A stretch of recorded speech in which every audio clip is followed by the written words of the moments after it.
Hello दोस्तों जुहा नमस्कार।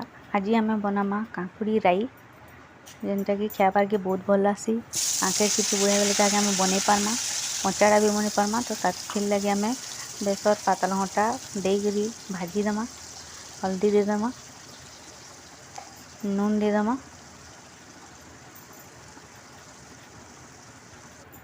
तापर गुलेदेमा। आपण मैंने केवे बनेकरी खाऊन केते टेस्ट लासी जानबी। मत बहुत भल लासी, मोर परिवार लोग भी बहुत पसंद करसन खाएसन। और काके आलू के देदेमा, तापर ताके खापी देमा पानी टिके देकरी।